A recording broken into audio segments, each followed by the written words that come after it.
Hello fellow rosarians, thank you for joining me today. I've got a couple of things to share you really quick before we get started. I wanted to show you how pretty the pink velour crepe myrtles look on the driveway.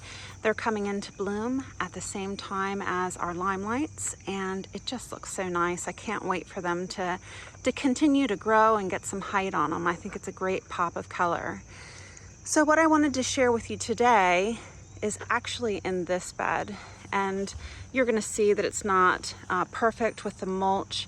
We have had to prepare for a fence. We had to move the arborvitaes on the property line to make sure that they were within the property line, and I just haven't had a chance now to come back and clean everything up. So we are a little bit in flux. Also, this beautiful maple went into shock when we moved it, so I'm using on everything that I'm transplanting, I'm using great big roses. It's got that liquid humate in it, and I think it's going to help the plants to reduce the amount of shock and settle down. But what I really want to share with you today in this video is what to expect from own root roses in the first season versus grafted. If you remember in previous videos, I had knockout roses here lining this bed. It was a beautiful hedge, and I just decided that I wanted to put instead my absolute favorite rose, Bliss Parfuma. You know that I constantly talk about how awesome it is.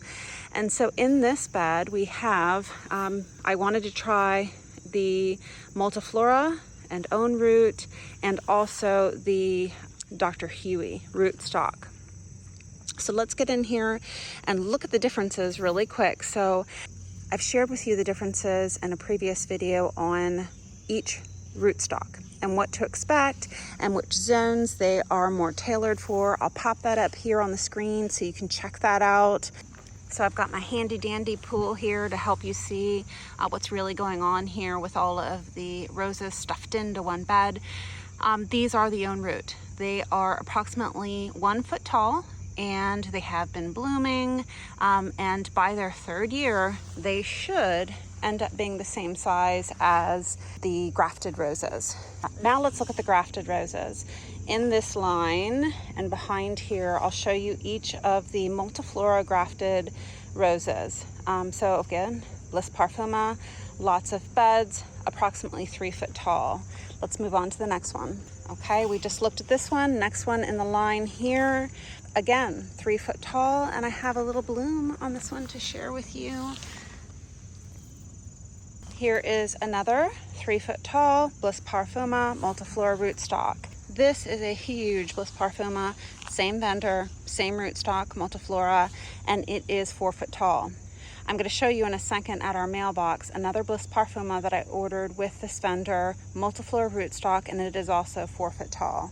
Let's take a quick look at Dr. Huey. So this is my Dr. Huey Bliss Parfuma. It's just a little bit taller than the own roots. I really expected more, that it would be more in line with the Multifloras, approaching 3 to 4 foot. Now, keeping in mind that every rose is going to be slightly different. I could have bought 4 of the Dr. Huey Bliss Parfuma, and one could be 3 foot, and then I might just have this anomaly. Here, same age as the other ones, and this one is about 4 foot high, just like that first one that I showed you. I love Bliss. She is just so pretty. So these are first year blooms. I expect that they're going to be a little bit bigger for next season's flush, but for a first year rose, I am just super excited. I think this is going to fill in this area beautifully. So thanks so much. I hope this gives you an idea what to expect in the first year if you are comparing own root to grafted roses. I'll see you in the next one.